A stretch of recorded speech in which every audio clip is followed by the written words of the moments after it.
Hi, everyone. Good evening. Carl Steinbeck here. Day 8 for Utah versus Kouri Richins. And it was a eventful day, like somebody commented here.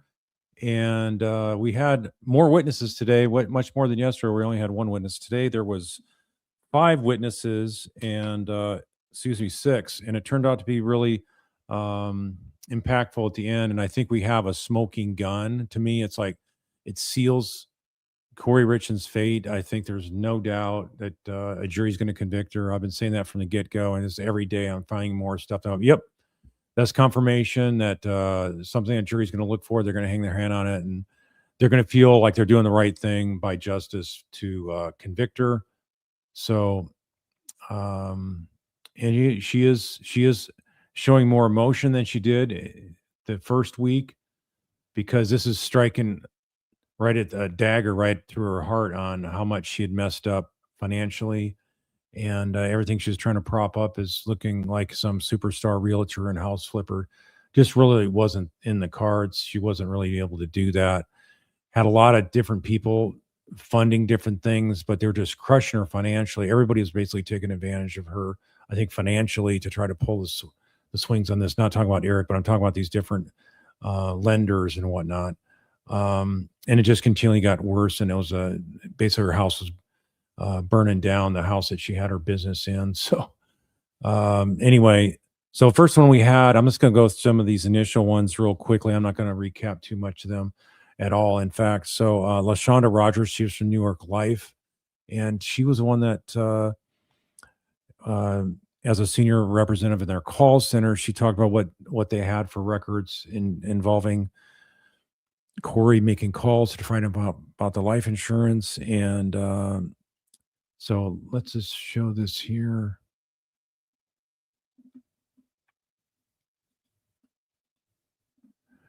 This is one of the slides they showed when she testified.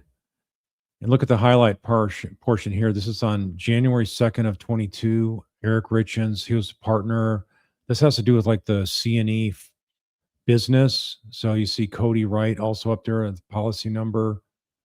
And then what happens on this date is it changes to her, Kouri Richins, getting 100% of the proceeds of this business life insurance policy. So how did that happen?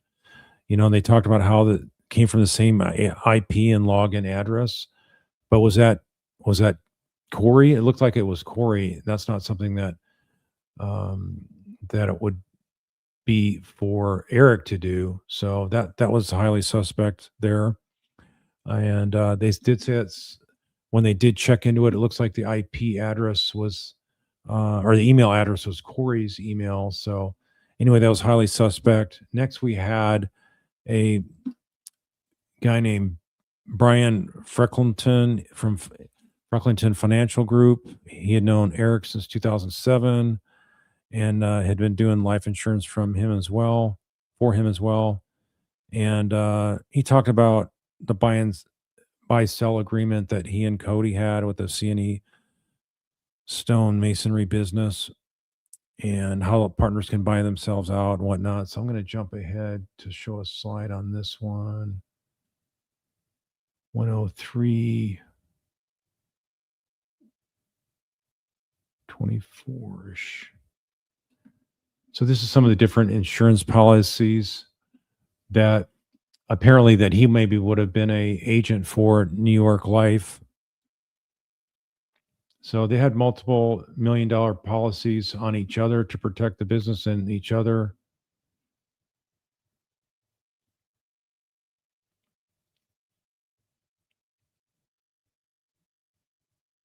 And then one other slide I'm going to show, 120.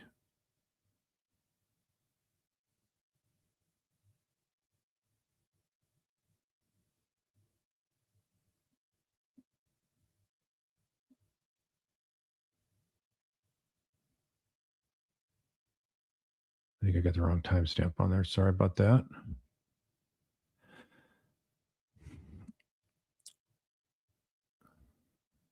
Here we got some the text messages between her and Detective Maynard that I asked her about. What's in these text messages should have been available. Okay, so what they're talking about here is they're objecting to text messages that they should have received earlier that had to do with Carmen, whether she failed some drug court policies. She had tested positive for drinking some alcohol. And so the judge says, put it in a motion, basically written motion. I'm not going to hear something on the record. Could have used this on cross-examination. It's different than what she testified to. This is Giglio that was not given to us, and we moved for a mistrial. That's a case that has to do with exculpatory type information. Giglio, Brady's the main one that we know about as criminal lawyers, but Giglio's another Supreme Court case that has to do with turning over evidence that's favorable to the defense. Okay, pause. Now I'm going to jump ahead. We heard this then. An alcoholic Attorney beverage, Nestor. is that what we're talking about? That's correct. I provided. Yes, Here we go, 133. understood. Okay. I know that it is always tradition that the state gets to sit closest to the jury in every trial I've ever been in. That's the case, and we actually prefer it that way.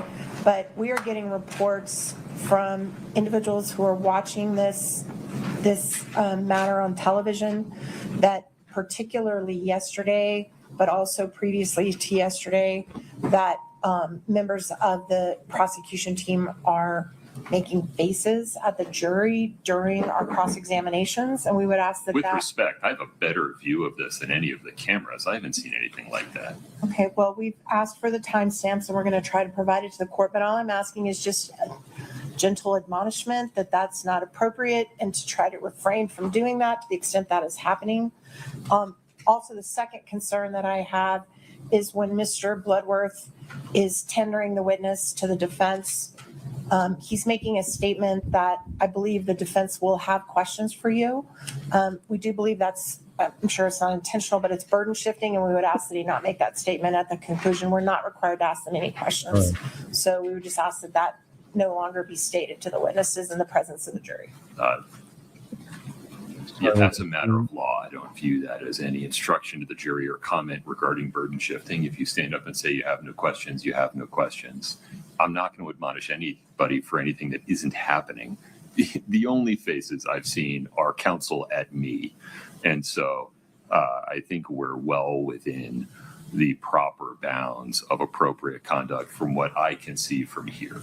All right. Anything else? We'll submit it in a motion, Your Honor. Okay. All right.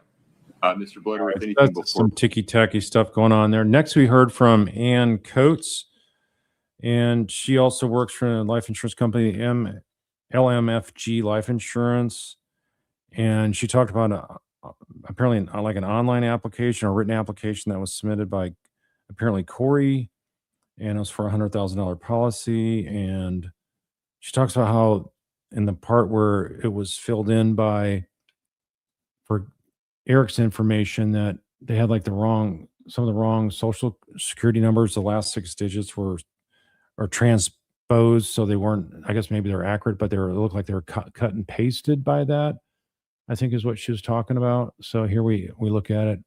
They blocked out social security numbers. Here where these black blockouts are, but here's $100,000. You can see it has to be returned by February 25th, 2022. So she's like loading up on every kind of possible loan she can get, loading up on these life insurance policies, switching stuff, I think, behind her back, behind Eric's back. So he didn't know what's going on.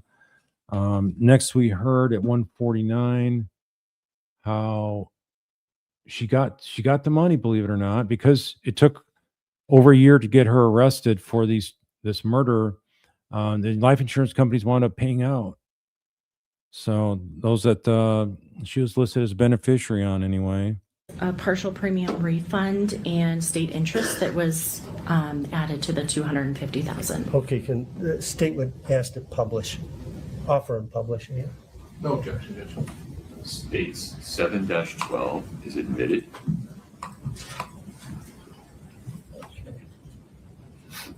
That was sent out, when did you say? This was sent out June 17th, 2022. You can see the date on the check is $251,000 some dollars. So she's making some good money here with having him exterminated. So you would think they do a better job of do an investigation to see if she's a suspect. But it does help the prosecution case where she actually gets some money. So that's the one good thing about it. Now, in this document here, is there a second page? Yes. Okay. Can you keep? So, Page. okay. To an account ending 2204. Okay. Now, it was being paid from 6577. Can we look at State's Exhibit 710, please? 710, please. I'm sorry. I'm speaking so low. Communicate. Yes. Okay. That's what you gave them a voided check. I think they did a electronic transfer. And Then finally, next we had, let's see here, Christina Miller. She's a divorce attorney. So she talked about how, here she is right here. She talked about how Eric had visited her and talked to her and was very cryptic about making sure she does not ever communicate to him directly through any of his emails that Kouri may find out about. Divorce attorney. Almost 30 years. And in She also said when somebody comes and visits a divorce attorney like her, very rarely does it not go forward and actually turn into a divorce. And she also talked about how child custody at that time was like a 60-40 split where one parent would have the children 60% versus the 40% time. And she said the laws were changing, evolving since then to more 50-50. So it goes to show that this is not the lovey-dovey relationship that the defense counsel made in their opening, that things had gone south of about 3 or 4 years earlier than this, but they had worked on their marriage and things had worked out good. So anyway, this is another thing to keep in mind. If you're a trial attorney, you can't lose your credibility. You can't be saying something opening that is not going to bear out in the evidence at the actual trial for the case in chief of either party, either prosecution or defense. So yeah, he realized he had a lot of issues to work through with Kouri, and it looked like he just was pretty much thrown in the towel, despite the fact he wanted to have a family and wanted to have the nucleus of the family there with the 3 young boys. So any event, let's go on here to next. We have Crystal Bowman Carter. She's a estate planning lawyer.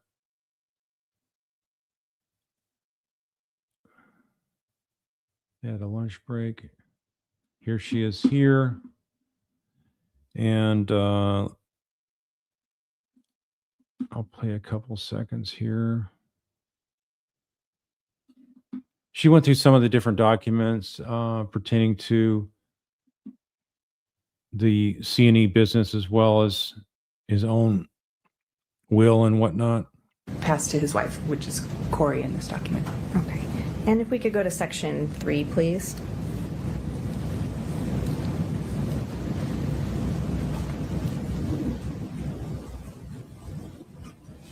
And how about this section? What does this So that section addresses primarily Kouri's rights in C&E property that she might have under the law at Eric's death. Can I elaborate on Sure. that? Okay. So if you don't have a premarital agreement, then you have rights in your spouse's estate. And when you're a nuclear family with no children from a prior marriage as they were, that means that if your spouse dies, you are entitled to at least 1/3 of the augmented estate. In other words, everything that passes to anyone as a result of your spouse's death. And this paragraph, the section 3, paragraph 1, says that Kouri is giving up her right to that 1/3 as it concerns C&E masonry, stone masonry. So I want to turn your attention now to that actual meeting that you had with Eric Richins in October of 2020. What was he there to accomplish? Why was he in your office? He was referred to me. I'm not sure if it was from Christina Miller or Brian Freckleton. Referred back to me. I had worked with him again to update his estate planning based on some recent financial malfeasance and some current concerns that he had for his sons, that if something were to happen to him, they wouldn't receive or be cared for financially with his assets. When meeting with Eric Richins, was there something unique to you or something that you did for the first time in preparing his estate plan? Yeah, there were a few things. What were those? So, one, he didn't want us to communicate with him by email. That happened a little bit later, but because Yes, he did have a prenup. he was worried that Kouri would be reading his emails. Two, he wanted to leave everything to his kids if possible. And at the beginning of the representation, I hadn't seen the premarital agreement. He wasn't sure if it existed, but eventually communicating through his sister as he instructed, we received the premarital agreement and saw that it unfortunately did not address all of the property. It only addressed C&E stonemasonry. So for that reason, for the first time ever in my career, I had to draft around that augmented share. So we provided at a minimum that there would be a share created for Kouri consisting of one third, the amount she would be entitled to. And the rest passed directly to his kids. That also applied to tangible personal property. He said that all his tangible personal property, things you can touch and feel, like your furniture, your jewelry, your collections, would pass directly to his sons, who were all very young at the time. And that's unusual. It usually passes directly to the spouse. I think there was one other thing, but I'll come to it. If it comes to you, let me know. Mm-hmm. So I want to turn your attention now to those estate planning documents that you referenced that you prepare when doing estate plans for most people. And for Eric Richins, did you prepare a living will? A living will, a healthcare directive? Yes. Yes. And did you also prepare a trust? Yes. Okay. I want you to take a look at Exhibit 4-11. We'll put it up on the screen for you. And if you could scroll through it, Scott. Do you recognize this? Yes, that's the will I prepared for Eric Richins. And then if we could show the witness 4-12.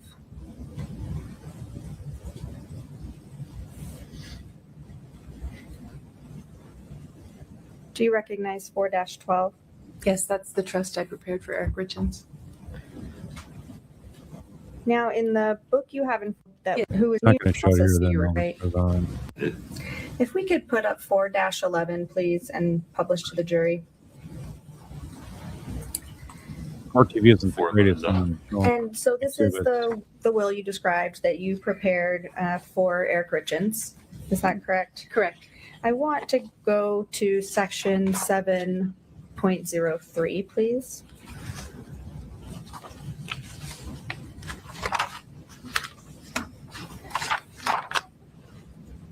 What does this section provide for? That's the section where Eric expressed his intentions for the disposition of his remains. He wanted to be buried upon his death. Now, talk generally about this document and what kind of legal implications, this document has. So in the case of a trust-based estate plan, which is what we prepared for Eric, the will is not usually as important as the trust. All of his directions for what he wanted to happen to his assets and the protections he wanted to put in place for his loved ones were contained in the trust. You still have to have a will. It's called a pour-over will. It says that if I leave anything out of my trust, and if I forget to make a beneficiary designation when I die, give it to my trust to be controlled by the terms of my trust. And then I always include either burial, cremation instructions if somebody has a preference. Sometimes people don't have a preference, then I don't say anything. Anything that's governed by a will has to go through a process called probate, that's a court supervised process of administering an estate, the non-trust assets. So when you draft a trust-based estate plan, or when you execute a trust-based estate plan, the idea is you're avoiding probate. You don't need to use the will. It never has. This is sort of boring kind of stuff, but she did say that Kouri was pushing to get Eric cremated. So we heard that he wanted to be buried, but Kouri was pushing to get him cremated, but ultimately she lost on that push. So let's see here. Next, and finally, we have star witness for today.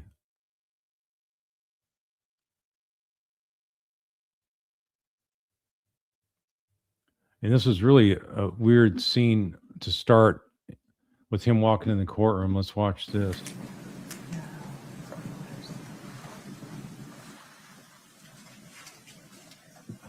Waiting for him to show up. Please have a seat as you come in. Grossman.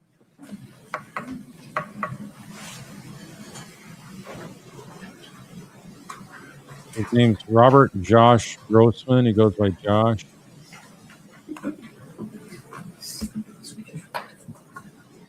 This is the guy she was seeing behind Eric's back. She met him in South Carolina. He helped her with some flipping of houses there. And then she asked him to come to Utah and help him work on houses there. Here he comes. Mr. Grossman, good afternoon. If you'd step in front of Brittany, we'll get you sworn in.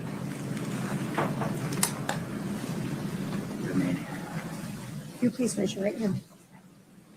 Right here. Do you solemnly swear the testimony you're about to give in the matter before the court to be the truth, the whole truth, and nothing but the truth, subject to the pains and penalties of perjury? Sir, do you swear to tell the whole truth under the pains and penalties of perjury, yes or no? I won't lie. I'll tell as much as I need to. In this setting, I assume all the answers, but not. Stand right there for a moment, if you don't mind. Can I invite you folks to take a walk for a moment? Please rise. He's asking the jury to step out now. He's not happy about this guy. He just can't give a straight answer. He's probably never seen this before. I've never seen something like this before. But I don't know if he has a learning disability or he's just super nervous or what's going on with him. But just this is not normal behavior, obviously. For the jury.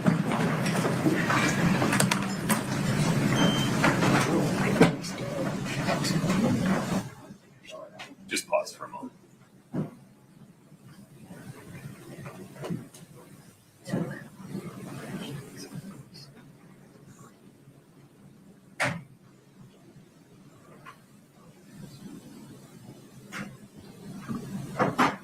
Have a seat for me if you don't mind.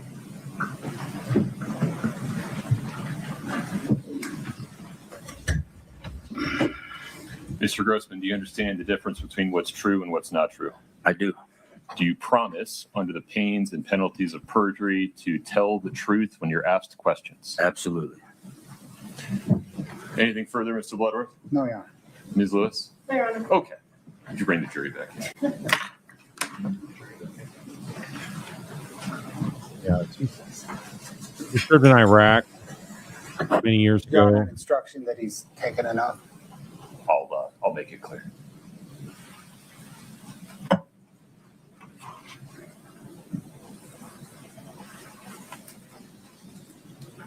So that you're not surprised, I'll just ask you to confirm that you've sworn to tell the truth. Yes, sir. Okay. Why? Somebody's saying I thought Carl would be more sympathetic. What did I say that wasn't sympathetic? He's got something of an issue. I don't know what it is. And I don't know if he had some traumatic brain injury from some explosion in Iraq. I don't know why he's acting the way he is. I don't know if he's on different psych meds to try to calm his nerves. I don't know if he has PTSD. So we don't know because it doesn't come out. But he's not comfortable. He's not feeling. He doesn't feel like talking in this courtroom. He wishes he was out of there and not having to deal with this. And so, but he seems to be really thoughtful in what he's saying. He's trying to think of saying the right things, but I think it just doesn't come out the right way. So,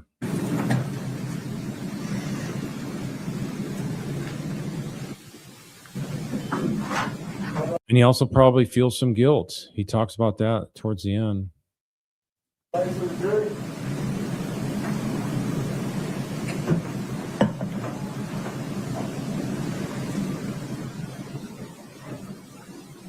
Folks, please have a seat as you come in.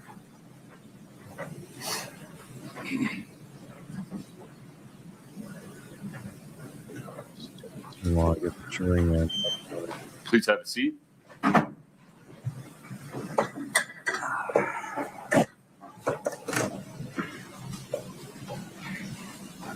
Mr. Grossman, just to confirm, you have sworn an oath to tell the truth, correct? Yes, sir. Very good, sir.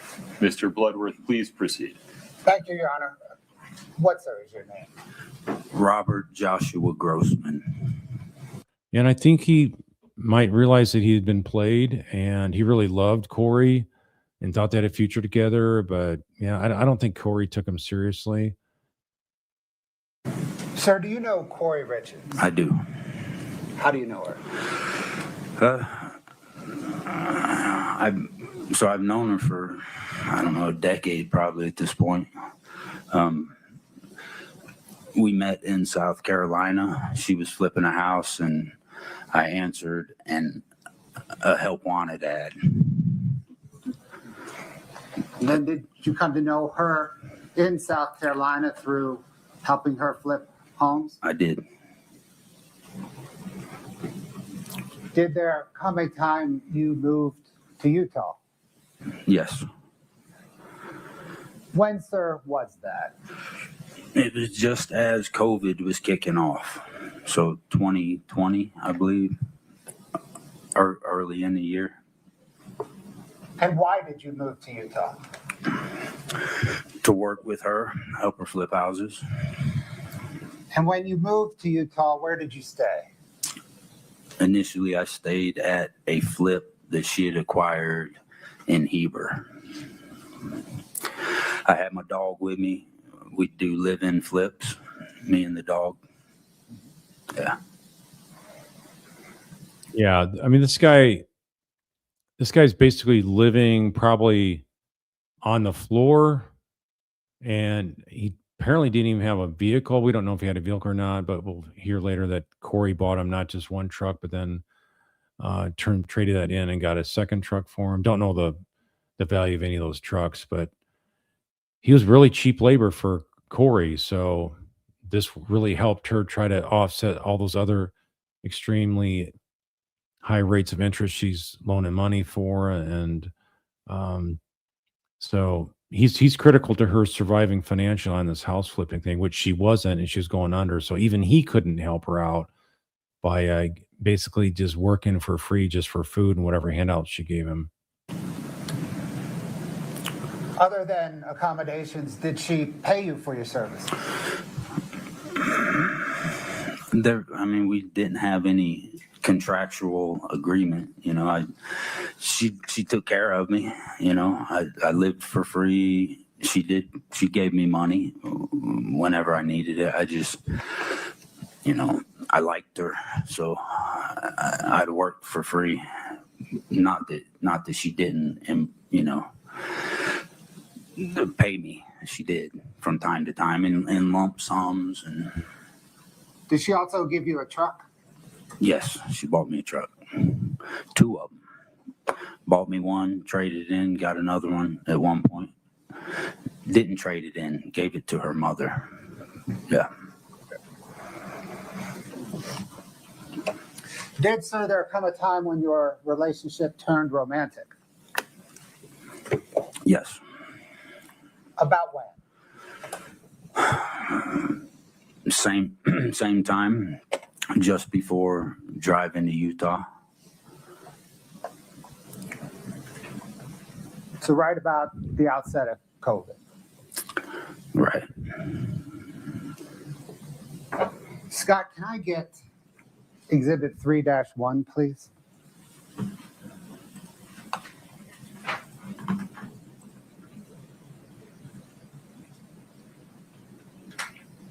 The witness has it. Thank you, Your Honor. It's been admitted. Can we publish it? And Scott, can you zoom in on the top portion? Thank you.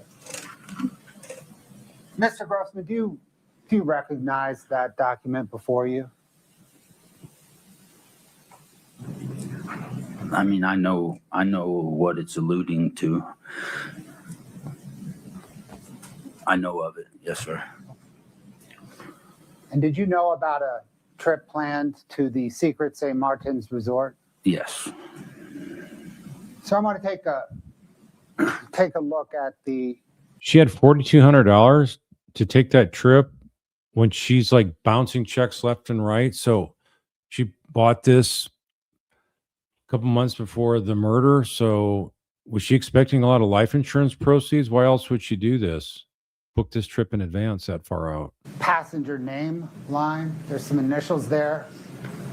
RG with a birth date of. So he created 7 December 21. So where's she going to be able to pay off that $4,200? Doesn't seem like life insurance was expected. 9 December 1982 and a gender of male. So are those your initials? Yes. Is that your birthday? Yes. Perhaps obviously. Yes, definitely. Thank you.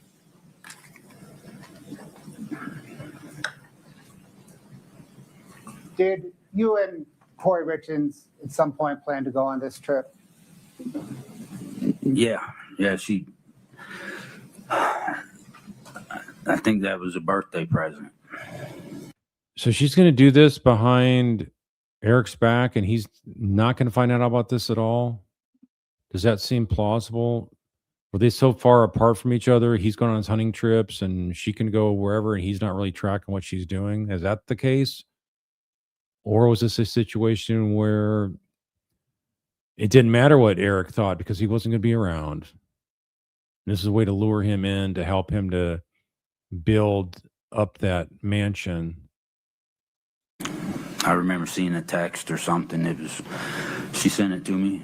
We didn't discuss it much, but it was there. I mean, she had that millions of dollars to pay off within 6 months for that mansion on the swamp, and yet she's got $4,200 to spend. Something here is not sitting right, and I think the jury's going to see it for what it is. That this is more calculating, planning going on, and he's being set up as a patsy. Thank you, Scott.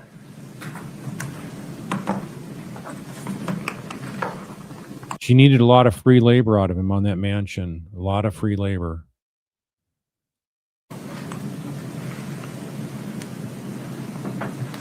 During that time that you were romantically involved with Miss Richins, did you love her? Yes. During that time, did you feel that she loved you?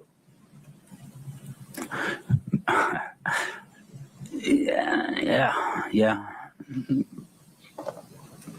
I have a tendency of going head over heels, though, probably more than most. So, I think she did. Did you exchange text? I think he doesn't want to open. He's not open to the idea that it was all an issue of him being played just to get work out of him. I think he was sincere about this, but I don't think she was sincere at all. Messages with Kouri Richins? Yes. From the time you moved to Utah, about how often? Daily, unless she was mad at me or vice versa. What topics on those messages did you discuss? Same thing you would discuss with your best friend, plus house flipping stuff. Life. Did you discuss her children? Yes.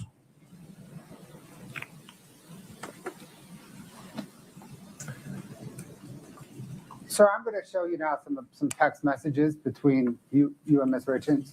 Okay. They're the same ones I believe we've looked at before. I'm going to ask you if you've recognized them. If you can recognize them right away, that's fine. If you would like me to scroll down through them again, I'm happy to do that, okay? Okay. Scott, can I get exhibit 2-13 Delta, please? They're going to show a lot of text between the two of them, but they don't narrate the text. So I'm not going to narrate everything that's in the text, but I'll highlight a few portions of them here.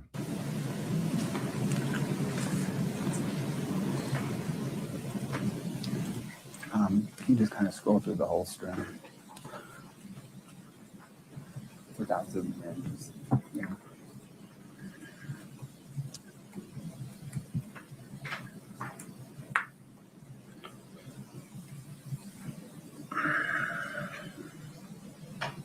Yeah, he's still shook up by this, feeling guilty, thought he met the woman of his dreams.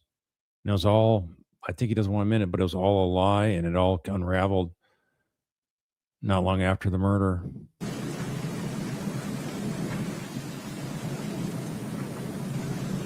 Those are pretty small. If you need people to zoom Yeah. in, you can ask, sir. Is that good enough for you to identify them, or do you want to zoom in and step through them? I mean, if you could zoom in a hair, Yeah. that wouldn't hurt. Okay. Was I supposed to be reading them at that clip? No, I just, Right there? what I'm going to ask Okay. you, the I got question for you, sir, is do you recognize this as a text exchange that you had with Ms. Richins? I got you. And I do for this one. Okay. Then the state moves to admit 2-13D. Could you just, Scott, could you just scroll down and let me take a look at everything that's in there real quick?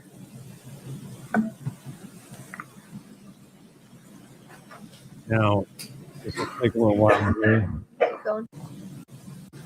Okay. She's going, okay, okay. If we, There we go. This is from Josh to K-Babe.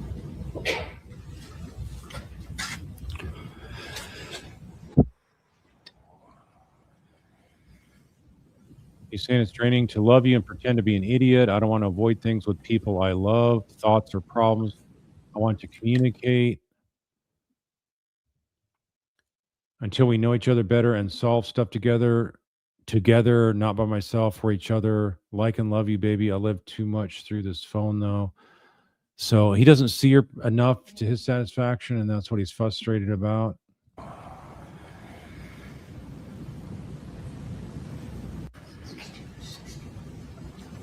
Josh telling her, tell me what's on your mind. And then we have Kouri saying, what do you want to know that I'm not telling you or quiet about?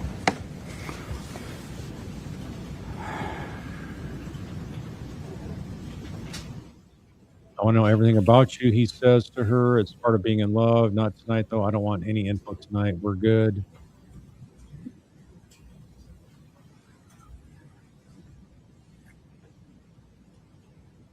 She writes back, something specific spiked this, though. There's something you want to know that I didn't tell you. Can you tell me what it was? I know you're busy, tired, sore fingers, not wanting to text me because a call would be better in person, but I'll be up all night wondering, babe. Worrying, feeling horrible, would greatly appreciate you telling me, but if not, it's okay, not tonight. This is on the 18th of December.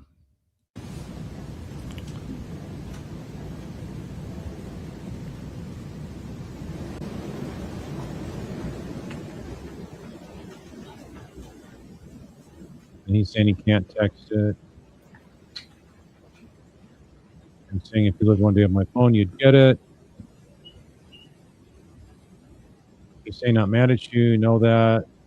It's this though, this phone, these cuts, too time consuming. And she responds back, it's draining to love you. My heart is burning with sadness to have read that. Like it popped out of my chest and someone is stomping on it. I'm sorry I'm draining to love. I knew this day would come. I was just hoping it wasn't today or anytime soon because I love you. I love talking to you, being with you, laughing and joking, venting, being overly happy with news I got today, a sense of never feeling judged with you and just so comfortable around you. I don't have that in my marriage, and I really enjoy my relationship and love for you. But you're right. We both know this love triangle can't go on forever. You don't deserve it. I don't deserve it. So is that a foretelling that the fact that Eric needs to be put away? I can't expect you to sit around for the day the trigger gets pulled. That's trigger like as in a gun. Because who knows when that's going to be. I tried and failed. I can't expect you to sit home and wonder what I'm doing or my home life or when I might call you next or see you. So that's beyond selfish of me. You're right. I am.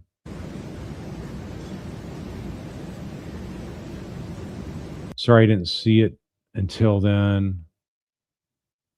Then she's talking about what a selfish person she is. I think someone like you would be okay with this.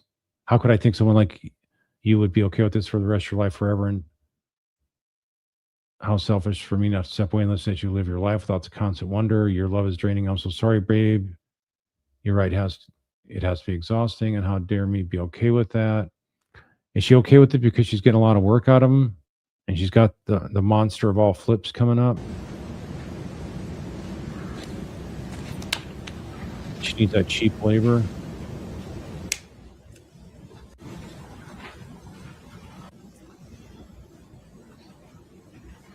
And he's going, love triangle. What do you mean by that? I don't get it. So I don't even think this guy knows what love triangle means.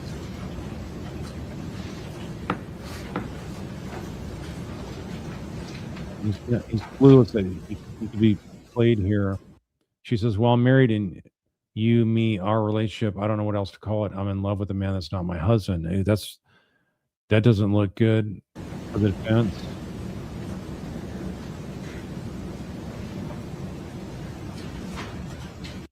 Josh saying, I could talk to you right now. We could be great, not a fair shot.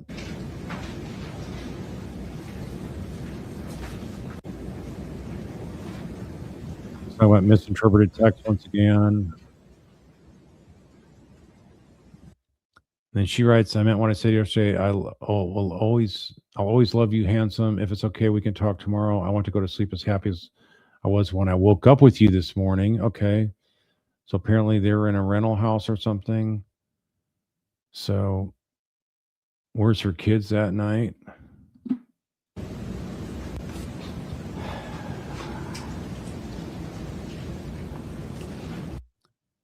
And then he's writing, it's draining to love you. You threw the last half of the sentence away. You changed the meaning of the sentence by deleting some of it and then used your new sentence as an epiphany and a reason to profess your love.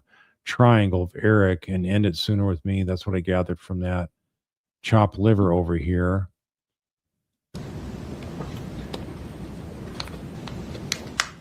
So he realizes this is not working out. He doesn't want to be a part-time boyfriend on the side when she's got her own life. And he's just there to do work for her. With once in a while seeing her or texting or talking in secret.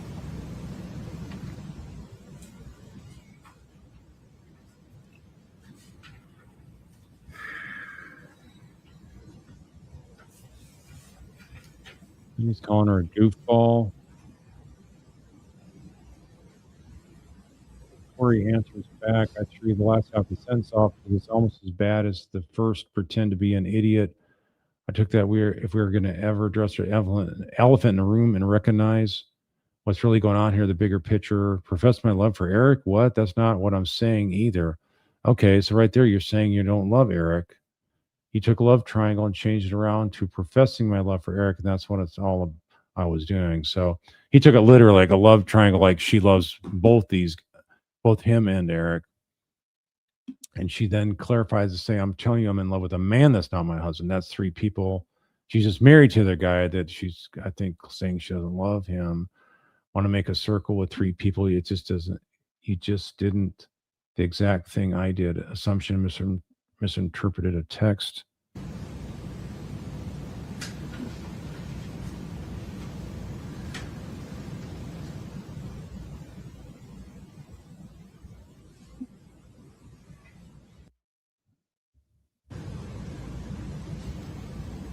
That's what happens. They flip through these email messages or texts. And it's quiet in the courtroom.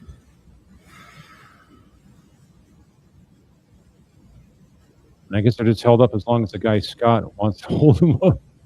Somebody goes through too quick.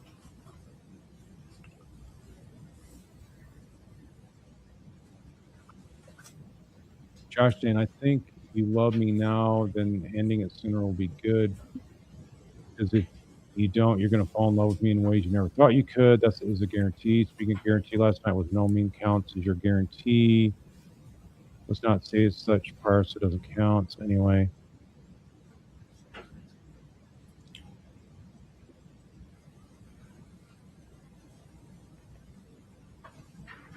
And she said, "You'll never be chopped liver to me." Absolutely not true. I had an epiphany, a selfish person I really am. That's the only epiphany I've had. The day you yelled at me on the phone, you said I was selfish. I was offended by that. Now I understand why you said that and why I felt so mad, because it's true. You're right. If we don't end things, I would fall deeper and more in love with you than I am already. We're just going to be even harder. Sounds like she's sort of parroting back his kind of language. Doesn't sound like she's really speaking from the heart here. I know your fingers hurt. I know you're working. She always got to bring up the working, right? Your fingers are hurting. Yeah, okay. She needs to remind him, I need you to be working, so take care of your fingers.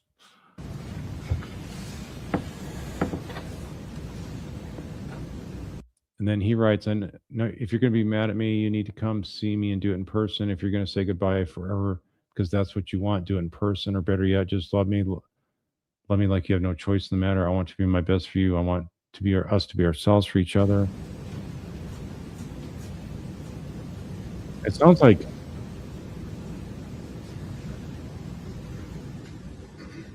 he's the one that's really the vulnerable one here. He's really expressing how he loves her, way more detail than she's ever to him. Hers was more of a superficial commentary. He's saying, I love our love. I love you. Do you believe that we could be great together for each other? I'm not talking like more future like that. It's only tied to making money and making the mansion, making her rich. There he is. I mean, he's dejected. I think he feels totally embarrassed. Feels guilt for him being a catalyst, perhaps, for the murder. And he's thinking, maybe if I wasn't around and helping her out and doing all this kind of stuff, she wouldn't have taken on the mansion and had motivation to kill her husband.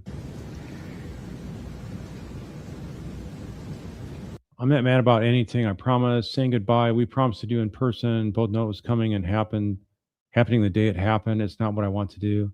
Okay, so she's talking like this thing is about over. Also, it's not fair to you in any way possible because I want you but can't break up my family. All right, there she's talking about not being able to break up my family. It's having your cake and eating it too. I just want to love you. I do love you. I love our love. It's my favorite. Do you think we could be great together? Yes, of course I do. You're one of my best friends, babe. Okay, that's not giving him the assurances that he's giving her.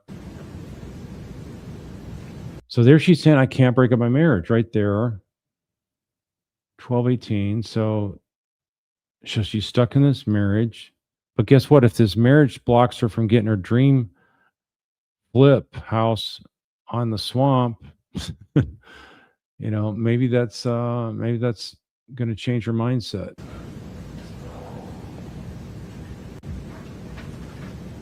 And then look what he says here. No, ma'am, I thought you were getting a divorce. So he's on the receiving end of all these mixed messages, apparently.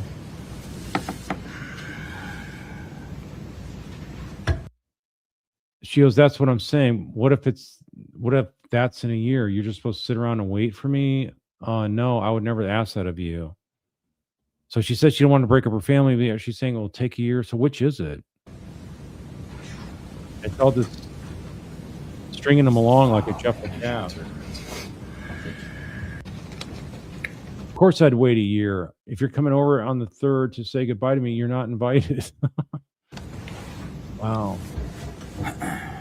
So she's just talking about how, yeah, she's going to leave now, Eric, or she isn't. He's just like, I'm just getting my heart's walked all over.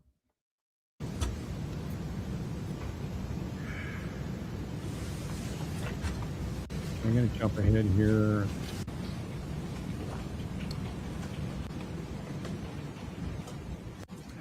Talking about what tree to plant on some property.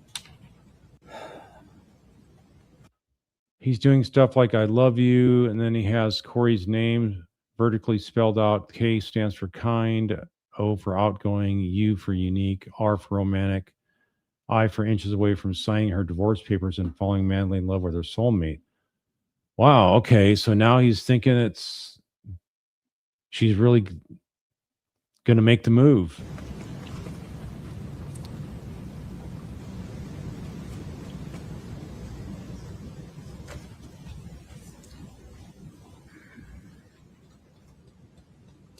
And she's saying, too late, I've already fallen. I guess fallen Thank in you, love. Scott. That text was from December the 18th, 2021. I meant to go in chronological order. That was all one day. Sir, we're going to go back in time to November the 29th, 2021. Scott, can I get 2-12 Delta?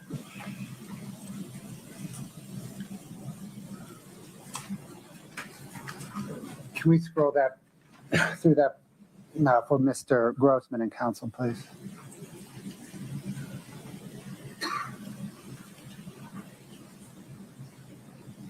Yeah. Yes.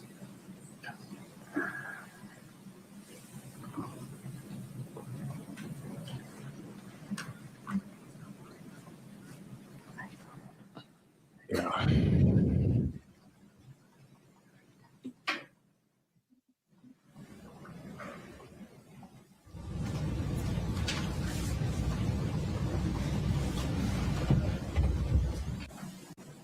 All right. Your Honor, and Your Honor, publish it, please.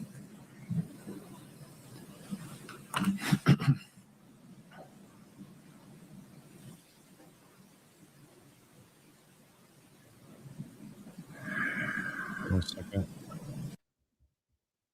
Just be straight, babe. You know what I want. That's why I asked. I can't guess or decipher anymore. My head hurts. Josh, okay, babe.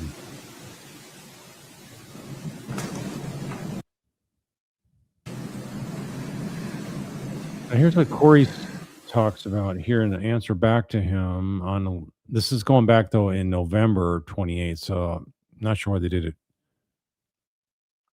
do it in sequential order. She's saying here, when I was little, I grew up scrubbing other people's toilet in Park City at rich, quote unquote, people's houses after school, Christmas breaks all summer. I worked for my aunt's company. I was always just looked down upon because you're literally the person cleaning toilets. I always said to myself and my aunt, one day I'll own properties in Park City like all these rich, snooty people, and I will never be like them.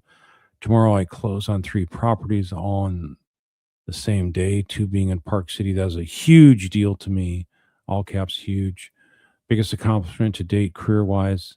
It's never been about the money. It's about being able to say, I too have properties in PC, and you're not better than anyone the way you treat people, and I can prove it.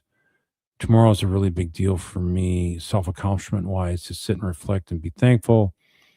So I just wanted to sit for a minute and celebrate with someone and have a drink. No one really knows about the PC properties. They won't mean.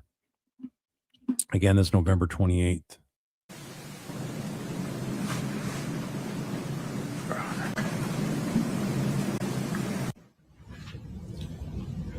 Anything to anyone, and that's okay. I like the secret part of and don't like people knowing my business, but tomorrow's a big day for me.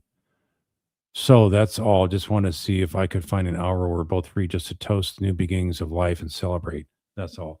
Sounds like it's her life being a rich person in PC. That seems like that was her goal. Where is he really in this beginnings of new life and celebrate? He's just a tag along. She's not celebrating with him. That's how I read this. What do you guys think?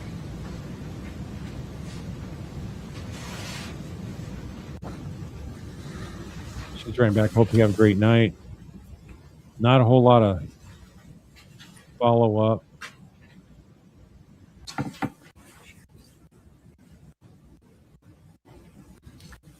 Of ours, but that's I didn't necessarily recognize some of it. I saw the word dope sick in there. That doesn't, I don't know that that's, can you scroll back up to that one? That just doesn't seem like a topic of conversation of ours, but, or it doesn't seem like a word I recall. Other than that word, does it appear to be an accurate depiction? Yeah, she doesn't talk about, hey, I got to drop my kids off here, pick them up here, take my kids out to eat or cooking for the kids. Yeah, none of that. It's like she's single. Oh, okay. Yeah. Yeah, it's a TV show. Yeah. Your Honor, the state moves 2-18D into evidence. No objection. States 2-18D is admitted. And the public. Oh, look at this. So here's Kouri asking him, have you ever done anything besides weed? Smoke weed, drug-wise. 1/9/22. So is she looking to set him up to maybe be the hitman? Either a hitman or a fall guy. Where have we seen this before?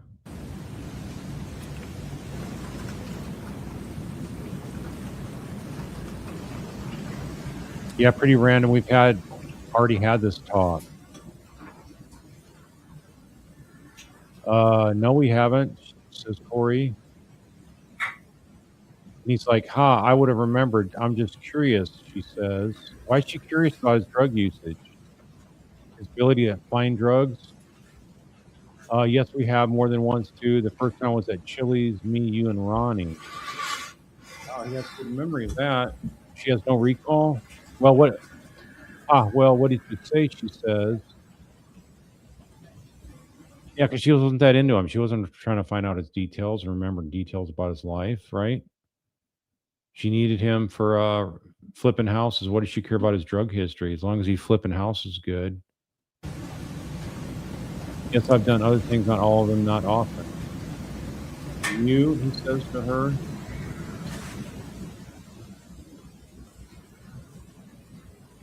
She says, it's not a big deal. I was just wondering, I'm starting a new series, Dope Sick, tonight. That just came out a few months ago. It's what made me wonder, when was the last time?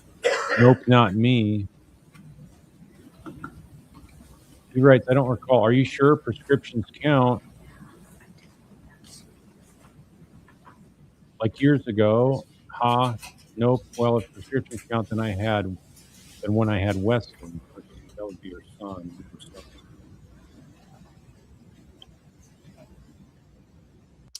She writes back, I don't recall. Isn't an answer. How could you not remember? I have a cabinet full of all sorts of prescriptions, but not my thing. Still January 9th. A month later, Eric was murdered years ago. Cabinet full of, and not my thing isn't an answer. It says, Josh, what's for dinner? He says. Is she asking any questions about his personal life? Hey, what's going on for you for dinner? She's writes back, how's that not an answer? I answered perfectly. No prescription since I had Weston, and even then I wouldn't take them. So I stored them in my cabinet, just pain pills. They're still there.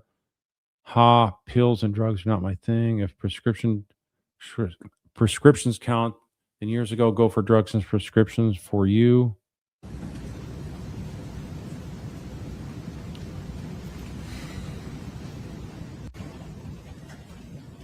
And he's writing back. Steak, mashed potatoes, mixed vegetables, you. I guess he's talking about his meal. So he writes here, no, my VA prescription feels like I took someone else's at some point. Just can't remember who or what. Too much alcohol first. Not sure. Looking for ideas. Had Mickey D's earlier. Anyway, so yeah. So I don't know if he's still on drugs from the VA, but guys can really get messed up with PTSD, and then VA gives them just different prescription drugs, and then they can't get off them, and their symptoms get worse, and then they have to jump around to different drugs, and they can't deal with the mental pain. It's actually worse being on the meds, and they wind up killing themselves or killing other people. I just remember last year somebody at the VA here in San Antonio was on psych meds, and they killed themselves in the parking lot, saying that they weren't getting the help they needed. So you see that way too often. So I do have sympathy for this guy. I don't know what he went through, and he is a veteran, combat veteran. So Thank you, Scott. Can I get 2-27 Delta, please? Please scroll through it for Mr. Grossman and exchange between you and Ms. Richins. It is. Your Honor, the state moves 2-27D into evidence and to publish. No objection. 227D is admitted. One moment. I think if you asked him who showed interest first, was it you showing interest in Kouri or her and you? I think he would say Kouri showed interest in me first. This is Kouri saying good morning on Valentine's Day. I'll call you when I'm going to head down. Carpooling now. Then I have to run home and make a quick finger food for Carter. Carter's Valentine's Day class party, drop out of school, and then hit the road. Okay, now we're hearing something finally about the kids. Probably 9:40. Leaving the school, Kamas, she says. Headed that way, she says. At 9:43. Josh writes, liked on headed that way. And then he's asking hour-long ride, question mark. And she says, yep, explanation. And she texts him a screenshot showing where she's at on the map, the direction she's heading. He says, I love you to, or no, she says, I love you to him.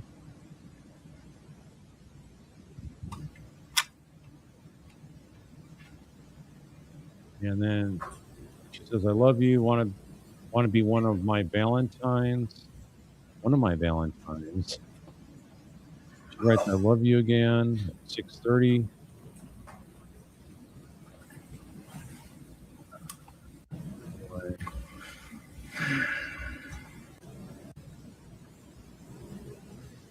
And then he writes back, my heart is smelling. When those three words come from you, it's very unique, different than any time I've heard them before. Those feelings, when coming from you, bring up different feelings in me. Your love reminds me of how much God loves me. It reminds me that my mom's son, I am secretly the luckiest man on the face of the earth. Gives me immense amounts of appreciation, gratitude, and honor. I wouldn't trade your love for a million of you name it, whatever's the next.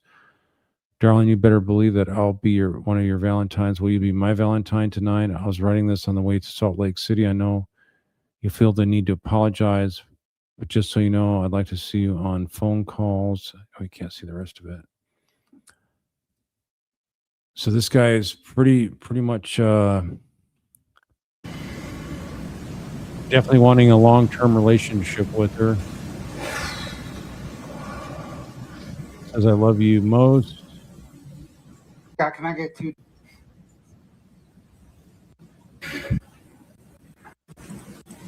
Your Honor.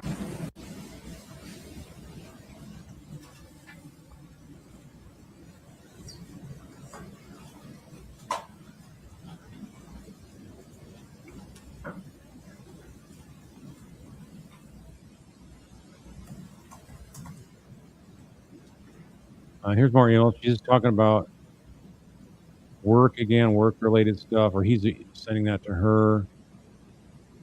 Let's see, jump ahead here. Again, telling her I'm in love with you. No change doesn't change me or have to change us. It's been this way for a long time. Again, saying he loves her. Have a nice day, babe, she says to him. seems so lopsided, this relationship. You're sitting there waiting for more text to pull up. Email only, please, she says.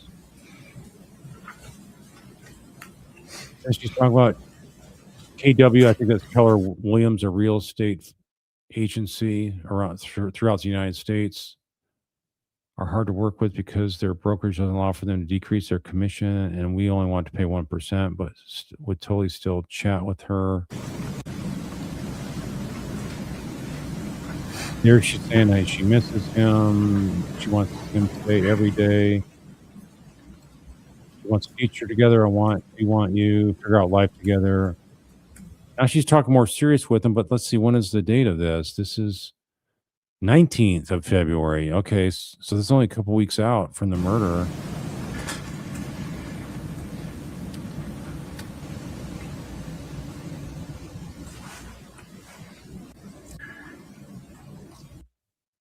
Here she's saying to Josh, "You are so sweet. Please don't repeat that to anyone. Just keep all those sweet words to yourself. Let others believe whatever you'd like to think about me. Thank you for giving her my information." She's saying, "I love you. I always appreciate your sweet, kind words. I hope you know you. I think you're one incredible man. Not sure what I would do without you." Yeah. ... In terms of flipping the houses, right? That's again on the 19th of February. And Eric died on the 3rd of March.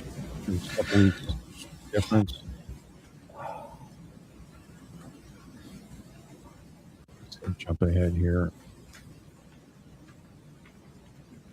Here he's again saying, "Oh, babe, there's nothing more I want to be with you than with you. Look forward to quality time that isn't rushed and doesn't have to be a goodbye look around the corner. I've been in the truck running errands, or I would have texted you 10 times by now. Sure wish I could hold you. Anyways, I love you today more than yesterday. Promise with my heart. I'm a very lucky man." So this guy is more and more into her.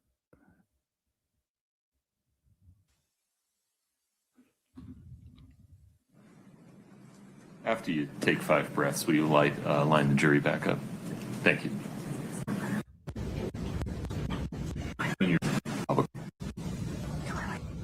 So every time I see this, it seems like more and more I feel like you feel sort of bad for him because he got played. Now, he should have obviously not been in this relationship, but I think she Sir, is sucked this him an into it. accurate depiction of a February 23rd, 2022 text exchange between you and Ms. Richins? Yes. Your Honor, the state moves to admit and publish 2-32D. Objection. 2-32D is admitted.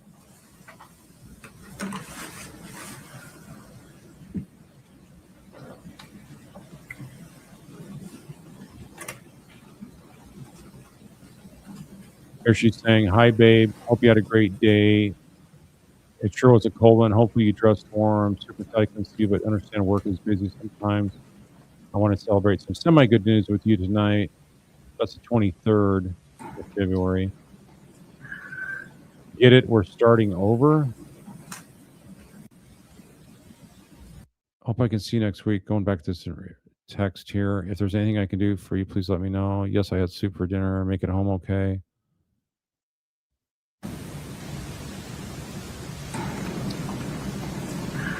We're starting over. She says, the 23rd show. What did she mean by starting over? Like, she's responding back to her, "I always want to celebrate with you. You have to tell me what happened." Talk about his phone dying a couple times a day. Asking for what's the good news. Then she's telling him, "Oh, I had a crazy dream. You quit your job. I divorced and come up with millions and millions." Geez, so the divorce is tied up with millions and millions, but that's not the way it'd work in a divorce in her situation. So guess what? What else was there besides divorce to get money? It's all his life insurance policies, right? So we buy Midway and live in the guest house and rent out the huge house as a big event center. $15,000 a day, like they charge down the road, maybe $12,000 to stay competitive. We just run the event center as our daily job and hang out every day, raise some kids, have a little farm deal. Leaving around 10 a.m. I think. First game is 6:30. Staying at my father-in-law's house down there. Ha, ha, ha. Well, Carter and Weston's would be that didn't have any cavities at the dentist. Ashton would be how he kicked someone's butt at practicing. I'm not sure. My random thought or ideas above. Share something with you, like what I'm wearing. Anyway, so that's very interesting. I divorce. Here she is on the 23rd talking about divorce. Living a life with him in that mansion on the swamp.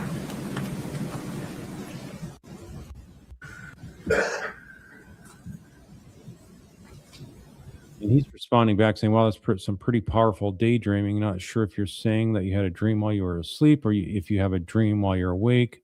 A dream is just a goal without a plan, right? I guess I could just say deal. I definitely digging some or all of that. Am I going to get to see the Midway Mansion in its current state? Is that what you want to celebrate with me? Does that mean Ashton has..." Anyway, talk about kids.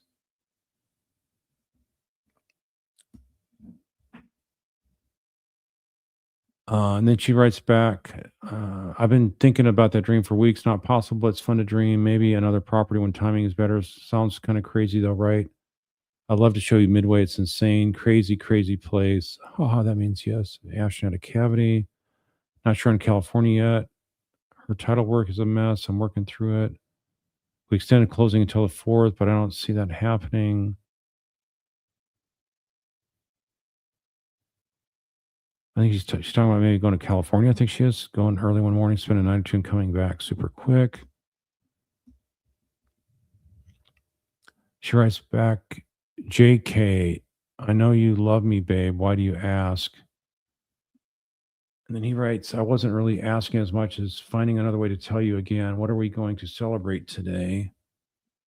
Halloween, Christmas, New Year's, Valentine's Day, the right way? One of your many acquisitions or sales? Did you already answer that question? What's going on here?" Says Josh. She writes back, "You're so cute. Oh, not that big a deal, huh? We really can chat next week or whenever I see you again." So I don't know. I guess even though he's supposed to do all this flipping for her, she doesn't see him every day because I don't know what she's doing every day, but it doesn't seem like they see each other that frequently. Let's see.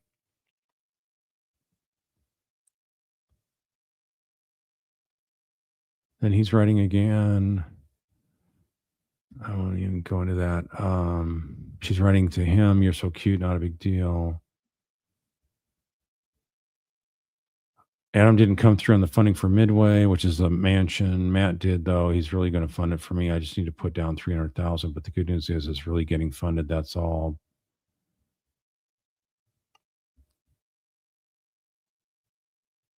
Anyway.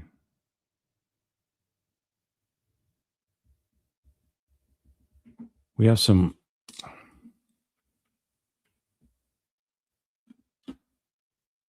coming up here. We have some really really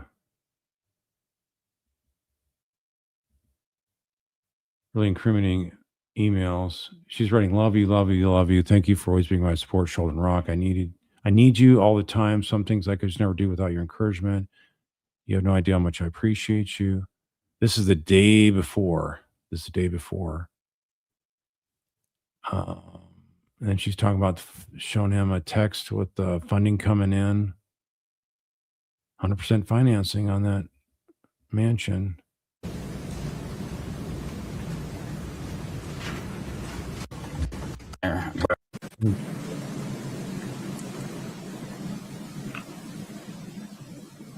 Look at what she's writing back to him now. Still on the 2nd of March.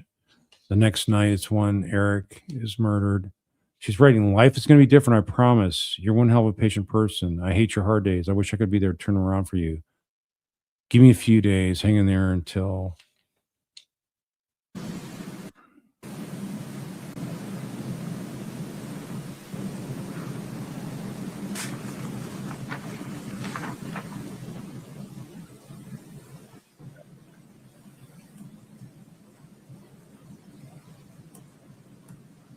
There she's love bomb. I miss you. 5 or 6 explanations. I wish you knew how much you make my heart smile. If I could burst it in love immensely. You are an incredible, smart, talented man, loving, caring soul, most selfless person I've ever met. My babe, good night. But yeah, I think this thing right here.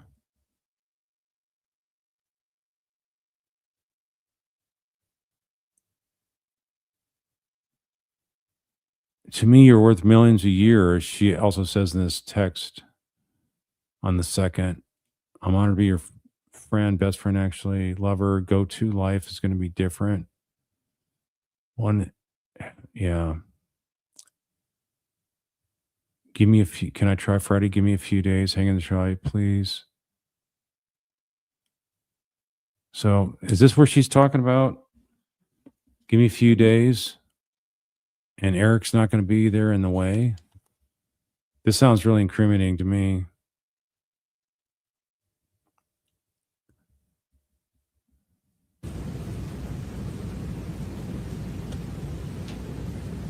I think jury gets it. This guy got played and then dumped.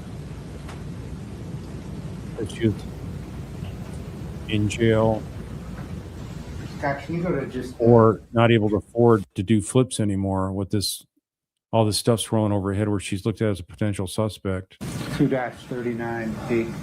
Scroll through that. Look how much she's sitting there not talking.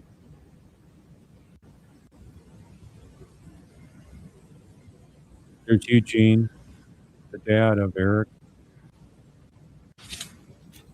Accurate depiction of a March 3rd and a March 4th, 2022 text exchange between you and Ms. Richins. Yes.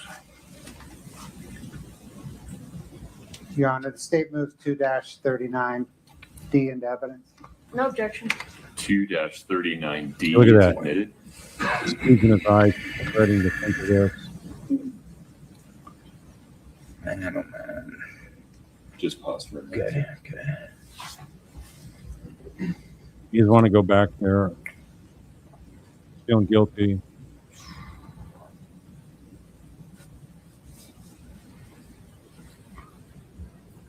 Here, this is on the 3rd. She's writing to him saying the possibilities are so endless with that place. It would be a piece of cake to cover the mortgage. Really? I would never ever worry about that. I would love to run that as a business. How amazing. Someone's going to kill it with that. Well, I think she's talking about working on his resume. I heard that the owner, I don't know if this is true, but somebody in the chat said that the guy that started building that mansion on the swamp wound up killing himself in the house. Wow, if that's not another sign to walk away, just gives you that kind of creep factor, right? Besides all the financial nightmares you have to deal with. The preservation of the swamps. Here he's writing her a really long message. I don't want to have to go through all this. Talking about celebrating. I want to celebrate with her. He wants to be there when the news comes in. Seeing and hearing her reaction. Anyway. Doesn't want to keep the barcode stickers on the wine glasses.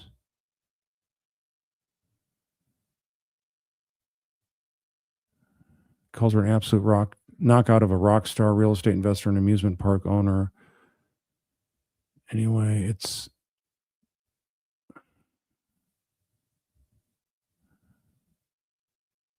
shows the image of a couple kissing. I'm not mad at you at all. I just haven't had a second to text. Give me a few. Love you, she says back to him. And then on the 4th, he writes, hey, babe, how are you feeling today? I'm proud of you. Hey, what's going on with you? You good? And then she texts, Eric passed away. Imagine that on the 4th, sometime on the 4th. She writes back, talk later. And she wrote, no words, turning off phone. Eric passed away last night. I'm devastated, says Josh.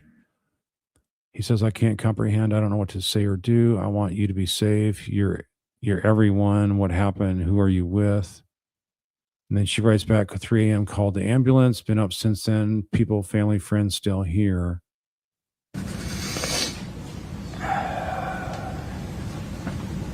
So is that an accurate moving depiction of the gift thumbnail that was attached? Was attached to what? The email we just looked at. That seems like pretty. I mean, I don't know. Who sent that? Me? We can go back to that. Scott, can you take us back to 2-39? Sir, can you see that? I see that. Maybe I'm just mixed up on the times or dates or something. Sure.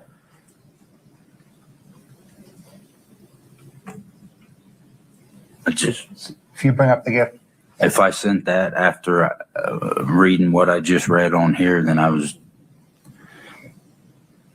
Just wait for the next question. okay. Is that the moving version of the thumbnail that was attached? Right. Your Honor, the state moves this in. What I'd like to do, I'm not sure how they got separated. I would like to mark the the text exchange is 2-39D1. We're both marked. 2-39. Let's please publish this. Apologies. Okay, for the thumbnail or.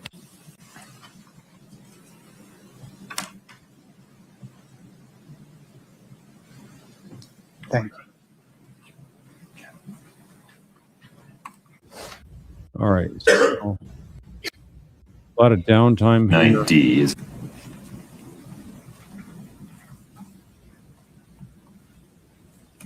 They're showing different text messages on the screen. Here's one from Josh. I don't know how you feel about that, the visitors. How you feel. I feel however you feel, but without knowing. I think I'm glad for the village. I don't know what they're talking about here. That place sure does look cool. It's definitely pretty there. Soon enough, though, it's going to be breathtakingly beautiful and the most stunning place on the planet. I can't believe it. I've known or wanted to go for a long time. Speak any French? I guess they're going. That's having to do with the trip to St. Martin, I assume.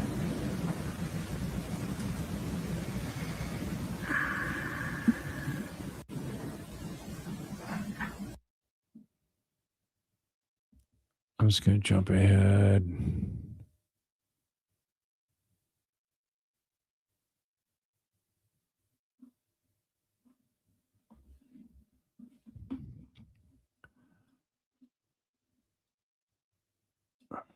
Okay, here we go. Admitted.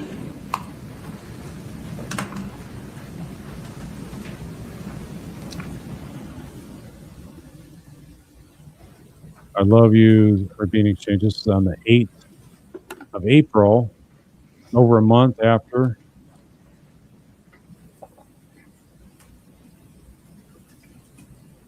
And then she's writing, I think I want you to be my husband one day. And he's saying I could respond to that a bunch of different ways. I could assume that you finished second in the 2 drinking games. Not sure where you're going to. There's a love card. If you could see yourself through my eyes, you know how much I love you. I love you forever.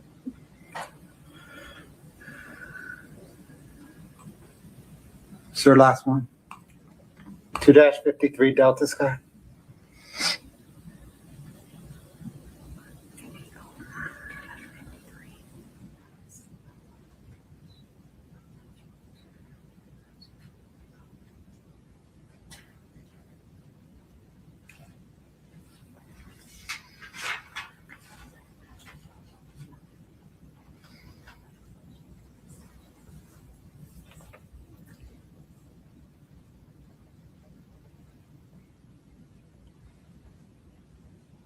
All right, hold on here.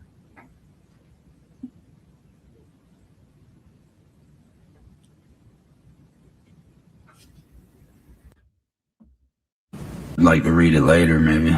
Okay. Your Honor, the state moves to admit 2-53D and publish. No objection. 2-53D is admitted.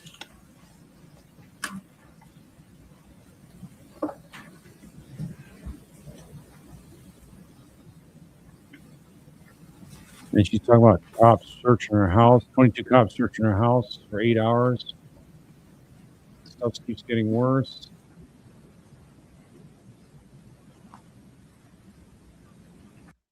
Searching your house for what? He's like clueless on her involvement. And here's what she reports back to him. The autopsy report isn't done yet, but the toxicology report came back and he had a trace amount of fentanyl in his system. Trace amounts, mind you, like 5 times the lethal amount in actuality. I don't even know what the double L that was until they showed up at my door. My attorneys were fighting it because they detained me. No reading me rights they ever. Oh, I can't read that. It's too far away. No reading me rights they ever told me why they were at my house. They had a search warrant and everything. Anyway, she's doing a lot of cussing. They even had drug dogs. But they didn't find anything but Eric's gummies. Congratulations, idiots. They were so disappointed. My attorney said in order to get a search warrant, they have to have some kind of proof a crime was committed, whether it's drugs being sold in or out of my house. They took all electronics out of my house, including that of my kids. And Josh is saying, I have tons of questions and thoughts. I'll save them for a phone call.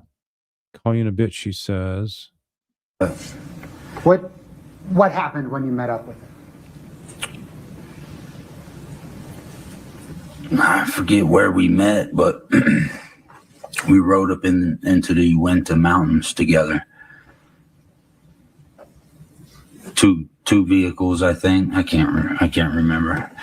We both wound up in hers, though, in her vehicle. We sat there and talked. Did you talk about Eric? Yes. Yep, that was the first opportunity to really, that was the first time.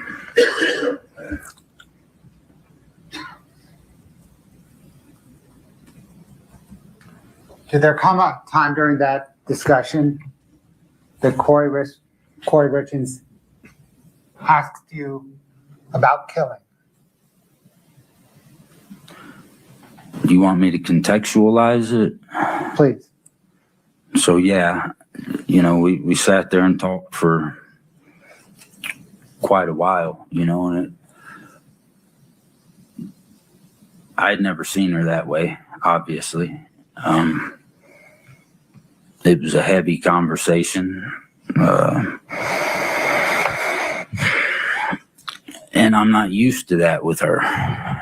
She's not used to being open like that. So at one point. Yeah, not being open, I think, because she was playing him the whole time. And now that she's got all this issue that she doesn't know how to deal with, probably the trauma to the boys is causing absolute chaos, turning her world upside down. Just a lot of things, law enforcement coming by, searching the house. Yeah, her world's being shaken.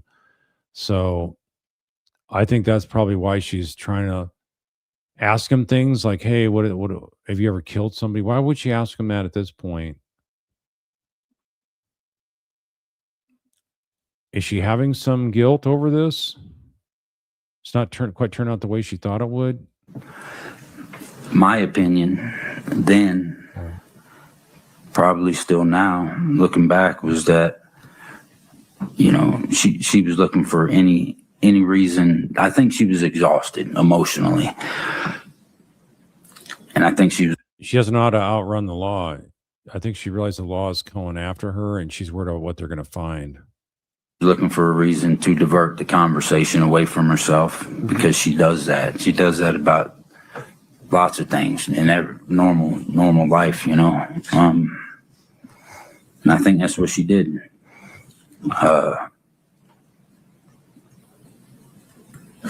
She asked me Go ahead. I'll let you ask. I know. Sure. But Did she ask you a question about killing? she did ask me yeah. What's her did she ask? She asked if I had ever killed anybody. And was that specific to Motionless. killed anybody while serving in Iraq? Right. Did you respond? I did. Did she ask a follow-up question? Yes.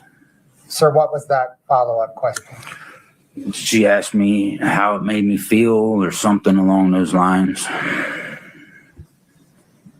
If your husband just dies a little over a month before this, and you're asking what this guy felt like after he killed somebody in Iraq, where he was justified in defending himself, attacking the enemy, totally different feelings here.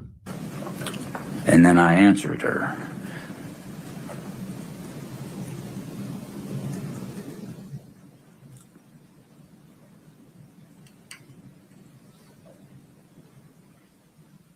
I took it as not out of the normal, though, really.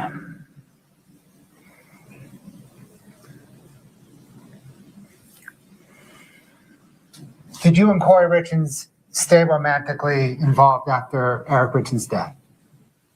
Yes. For how long? You'd have to look at my phones to tell me that. I'm going to guess, bless you, 6 months, maybe 8, 10. Best guess. And then what happened? I don't know. Just you had a falling out, disagreements. I think, things changed after Eric passed. I mean,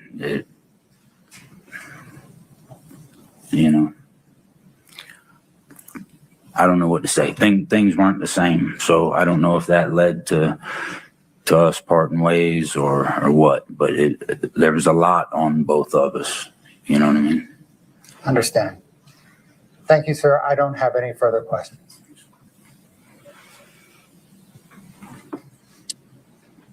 All right, let's do it.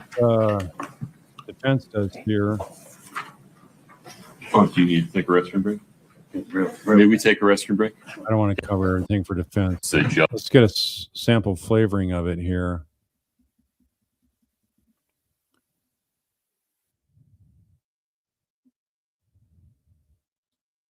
In South Carolina, correct? Yes.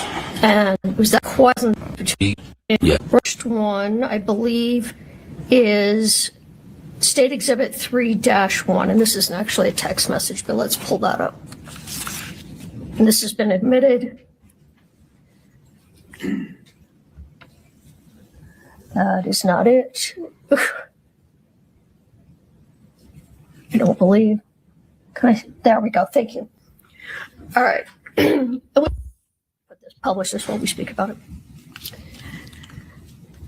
So you said you recognized that as a vacation that Kouri had booked for you and Kouri. Yes. And she booked this on December 7th, correct? Yes. And then you said she told you it was a birthday present, correct? Yes. Your birthday was December 9th, correct? Right. And this vacation was scheduled for, do you recall the dates? I know it was April. April 29th of 2022, correct? Yes. All right. Now, you never went on that vacation, true? True. All right. Okay, let's move to, you said you, well, let me Why not? What happened? ask you this. You said that you two texted almost daily for a long period of time. Yes. Is that right? Yep. All right. And Yeah. but you and Kouri weren't consistently in a relationship between 2020 and 2022. There were times when it was on, times when it was off. Fair? Fair. All right. Let's pull up States Exhibit 2-13D.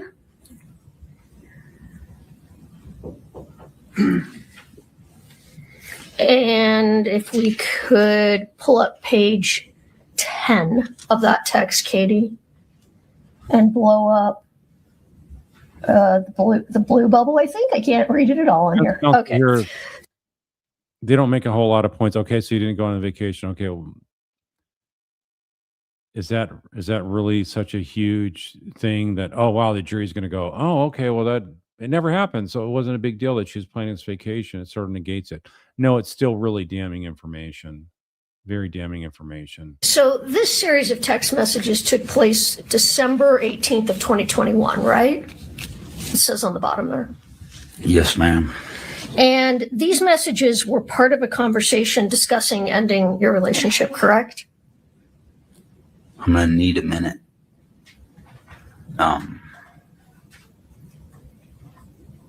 It's more like he was thinking he's wasting his time and he's just going to get hurt worse.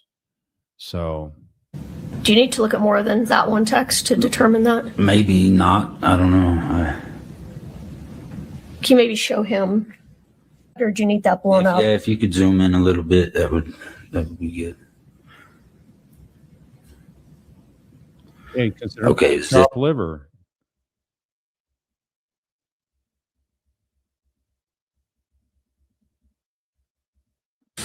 Have taken drugs, right? Yes. And you kind of go back and forth. Why'd she ask Yes. about drugs? And at one point, Anyone she know? tells you, and Katie will pull. And All this is very incriminating. It looks like she's setting things up, trying to find some intel. Maybe he's somebody that's a good source for drugs as well as flipping homes. Yes. okay, but you illicit text between you and Unless the text say that hey, change of plans. I would agree with you. The texts do say that. I'm just asking you if you have a memory of it, of the actual meetup. Not necessarily. No. Okay. So there wasn't anything about that day that Kouri did or said that caused that particular day, July 14, 2022, to stand out in your memory. Fair? Well,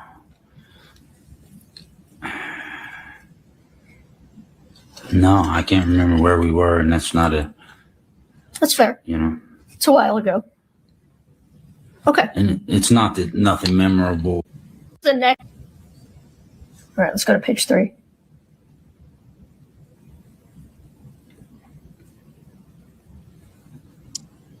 Yes, if we could blow those up. Okay, so this is where you tell Ms. Richins, I am in love with you. Yes. And That's on the 15th of February, day after Valentine's. go ahead. Let's keep going. And she responds to you like you're actually in love with me. We're not just love each other like friends or an affair. You're in love with me, correct? Right. And then she shows this someone on the screen. It says, this from K-Babe. So this is Kouri. She's saying, like, actually in love, all caps, with me, question mark. If I was divorced right now and asked you to marry me tomorrow, would you? And that was February 15th of 2022. Yes. All right. She's looking a little bit scared there. Is she seeing how bad she looks in this whole thing? How guilty she looks? You can take that down.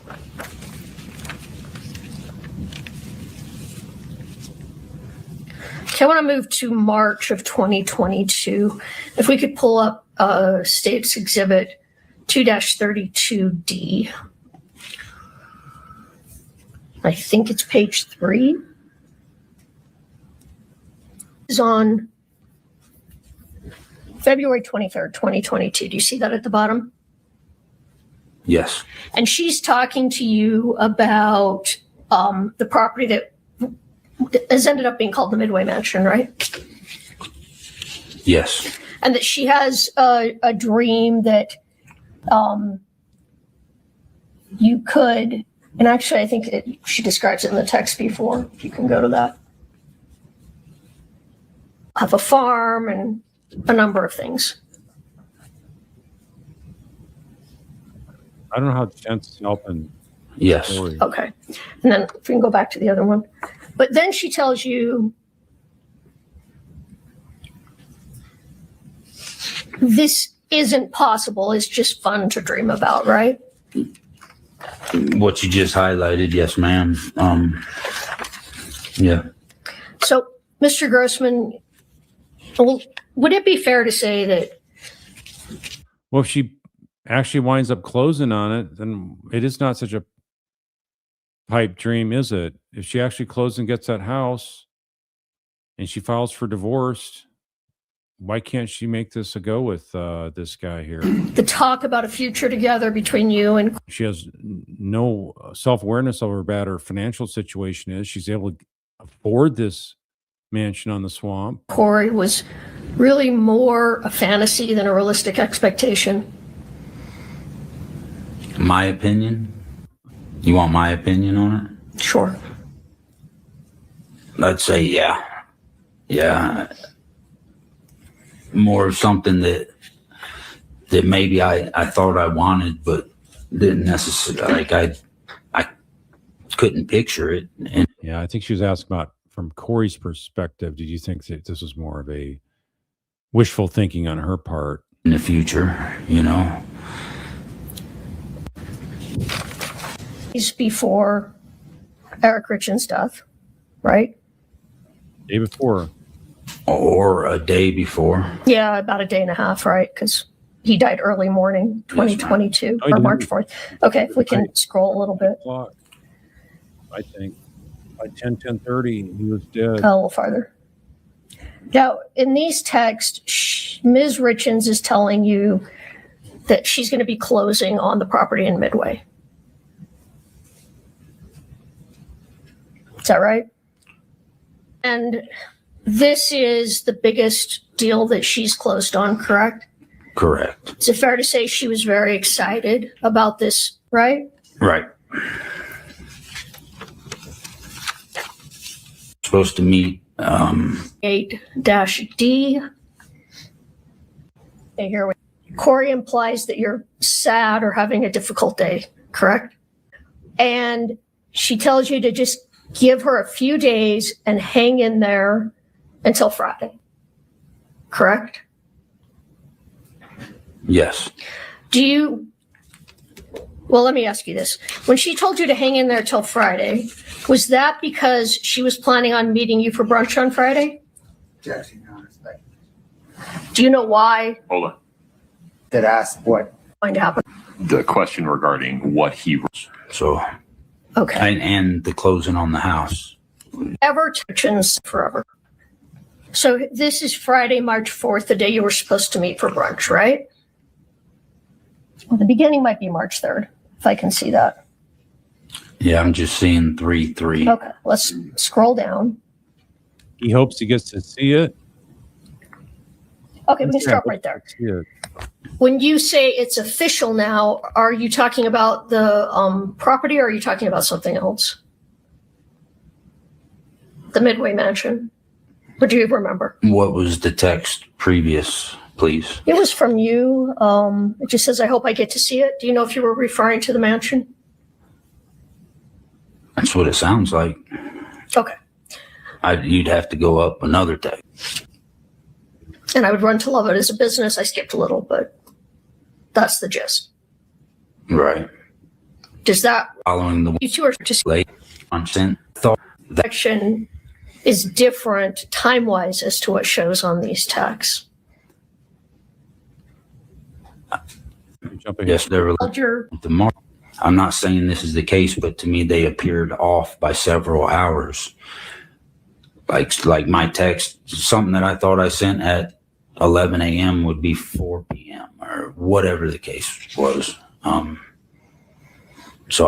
then I don't know if that was corrected, if I was doing bad math because of the time zones so I don't know. Time wise, I don't know. Some of it doesn't necessarily coincide with my memory, but I don't. But it might be corrected. I don't know. when you say it might be corrected, what are you talking about? Just that, like that one text for instance, because I remember very clearly where I was at, which direction I was facing when I was told that he had passed. And I just remember it not being as late as what it says on the screen. I don't know. Maybe I'm completely off, but that's my memory of it. So you had wondered if what the time is on these texts is incorrect. Right. All right. By several hours. And you noticed this in a lot of texts? Or just these ones this day? No, I think it was consistent. The time on the emails or texts, it's not consistent maybe with what the actual time in Utah time it was. So I think that's all what they're talking about. Amongst everything I looked at. That's why he's confused. He was like, I don't remember seeing a text at that time of day or night, but What was consistent? That the time was off? That everything was just pushed forward. You know better than I do. I don't know what they call the time difference. You got a +8 and all this. Yes, nonsense. I don't know. Meridian. Okay, March 4th of 2020. So right, there's one part in here. At States Exhibit 253. Okay. You're gonna have to let me read it, but in my mind. Well, go ahead and look at, right there where it's highlighted. Increased amounts. That's a lie. You know, I didn't know what fentanyl was then, so I don't know if that's why it didn't stick, but I remember, I mean, I can go through and read all this if you want me to. No, I just want to know if this is the text where she told you. I mean, you don't have to know what fentanyl is. Is this the text? It's written right there. All right. I just wanted you to confirm for the jury what the date of that text was. 4/15. April 15th of 2022. Yes. All right. Now let's go on to when you met with Ms. Richins a couple of weeks later and you drove up into the Uintas. Are you with me? Yes. All right. And you just testified about a conversation that you had with her at that time. Yes. Right. And you told, well, let me back up. You were interviewed by, I don't know if it was by the prosecution or by their investigator in about the spring of 2023 about this case. Is that right? It was warm outside. I don't remember. Was it shortly after Kouri was arrested? I think, yeah. Okay. And that's when you told them about this conversation, right? No. When did you tell them about the conversation? Let me ask this question. You're the one that told them about this conversation. That information came from you, correct? Yes. Why did you tell them about this conversation? As defense counsel, you're not supposed to ask questions that you don't know the answer to. So this seems to be a reoccurring theme here. The defense attorneys ask questions that wind up turning out worse for Kouri. Because I was trying to figure out what happened. And, oh man. So, never for a moment did I have a clue, a hint, not a fleeting thought that something intentionally might have happened to him, right? Right. Let alone from her. So, you know, I think we'd gone a year without speaking at that point, and I don't know if I turned on the truck radio and I heard she wrote a book and wasn't surprised, but then I started. I listened to the interview she gave about her book, and then maybe I did some research on my phone and saw that she had just been arrested, or either she just got arrested, I don't know, days later, a week later. Okay. And then do you recall who you met with when you talked about this conversation? After I found that out, I was overwhelmed with, guilt, sorrow, over my wrongdoings, infidelity. Okay. And that's when I called. I was trying to get a hold of Eric's sister, to tell her. I don't think she was home. I spoke with her husband instead. Told him what I told him, and he told me, I forget the guy's name, but he said, I think there's somebody that would like to talk to you. And it was the Richins family private investigator. No, they're really hard to get. A lot of states, they don't allow depositions, from what I understand, in criminal cases so much. So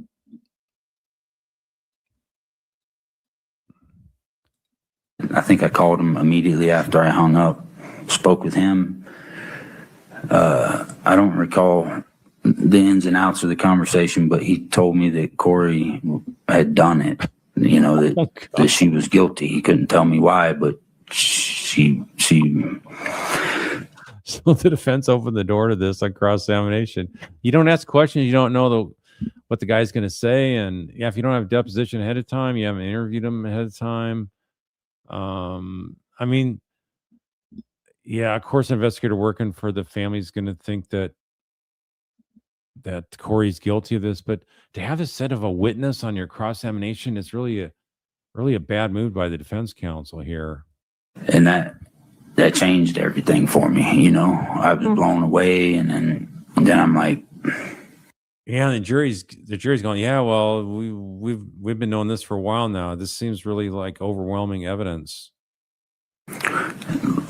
looking at everything in our past with a different set of goggles on, through different lenses. And I was right. All the stuff she was doing, playing you like a fiddle, setting you up to help out with the mansion on the swamp and all that kind of stuff. So yeah, this is sort of like a poor man Jeff Lacasse, you know, a poor broken soldier that has trouble maintaining steadiness and probably good relationships in his life, and he's just trying to he's thinking he found something that really loves him, and all it is something way short of that. He just got played, I think. Carmi girl, that's you're saying you're thinking the same thing to what Sarah Kelly says. I guess I got to go up here. Yeah, Carl, doesn't he remind you of Jeff Lacasse and way totally manipulated by the woman? Yeah, this is it. I was trying to figure out if she did it and I could help. That's what I was going to do, and that's Okay, sometime after that. It wasn't the first time I met with. So he reached out to the sister of Eric, we just saw the photo of her back there in the courtroom. We've seen her testify right there. Katie is her name. And on through different lenses, and I was trying to figure out if she did it. And you know what? By the fact that he's reaching out to her, he's saying, I think she did it as well. So defense, not a smart move here. And I could help. That's what I was going to do. And that's sometime after that. It wasn't the first time I met with the investigator. I think it was the second time or something. It dawned on me, oh man, what about that one time she asked me this? What about the time she said that? Okay. Yeah. So let me. Yeah, that's the kind of stuff that I'd be interested to hear. The prosecutor asked, what kind of things did you have a conversation that made you wonder if the murder was being planned months or weeks out? Let me just stop you just for a minute so I can ask a couple of questions. So Investigator Gabler, the family's detective, just told you she's definitely guilty. I don't know if you used the word definitely, but said that she did it. Why'd you want to rehash that? Why do you want to rehash something that's bad for your client? I don't get it. Right. All right. So then you started thinking back with 20/20 hindsight about conversations. Right. Which led you to think of the conversation in the Uentas, fair? Yes. All right. Today, sitting here, when you think back on that conversation, does that conversation seem like it was a strange conversation to you? Man, I can't tell one way from the other anymore. I've been confused for years, you know? This conversation was about more than just what you did in Iraq, right? Yeah. This conversation, was it about just life and death in general? Yeah. It's about that. It's about lots of things. It was about the boys. It was about shooting a bow. It was about God. It was about supernatural stuff. And at the time you were having the conversation, did it seem like a strange conversation back at the time it happened? At the time it happened, her and I just experienced supernatural things. So no, there was nothing that was surprising at that. The talk was not surprising. So it was in context with things that were going on and that you were talking about at that time? Yeah. Yeah. You're not turning the. Do you know why you were talking about? You're not turning this around, going back to this conversation. You pretty much just lost it. So anyway, that's about it, folks. Overall, again, a significant day for the prosecution. Everything's just falling into place. All the indicators are lining up, and the defense is helping the prosecution every day. I see things that are helping the prosecution on and hurting the defense, but they don't have a whole lot to work with. So yeah, so they're feeling very confident right now. They're closest to the jury, as we heard. I don't think they're making faces at all, and I think that we're going to see the defense still trying to paint the family, the Richins family, as like absolutely obsessed with trying to pin it on an innocent person, and it's just not gonna fly with the jury. They already get it. I think they'd be a smart jury coming from Park City there. So I'm just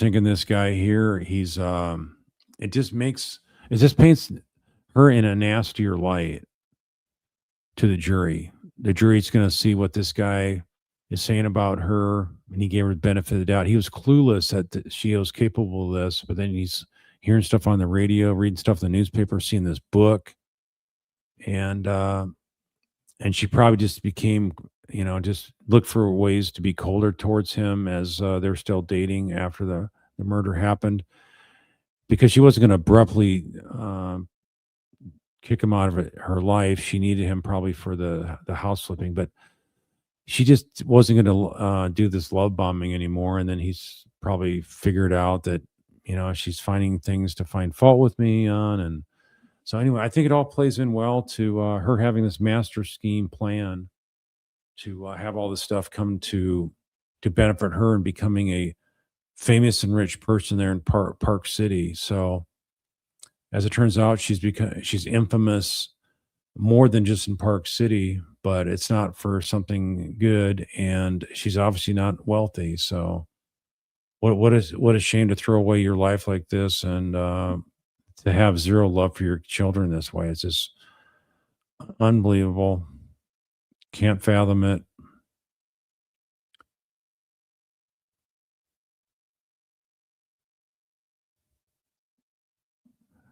Kim Steinke's asking if does the state get to redirect after the defense open to more discussions. This guy wants to talk more. I don't see that happening here. It didn't happen here. From what I recall, they had a little bit more redirect, but we won't get into that tonight. But just go check it out yourself. And but I think that they could have if they wanted to, but they didn't get in a lot of these detailed conversations with the guy. So maybe they didn't want to talk to him ahead of time, so they didn't really know what he was going to say. So they didn't want to ask questions they didn't know the answers to either. So with that, I'm going to go ahead and sign off. They have court tomorrow, Thursday. I understand they're off Friday. There's not going to be a court session on Friday. So if it works out, I'll be on tomorrow night again. Otherwise, I'll jump on another night after that and cover tomorrow's. So I don't have any mods tonight. So thank you all for having a clean chat. Your professionalism is appreciated. So anyway, y'all take care. Be safe. Have a good night.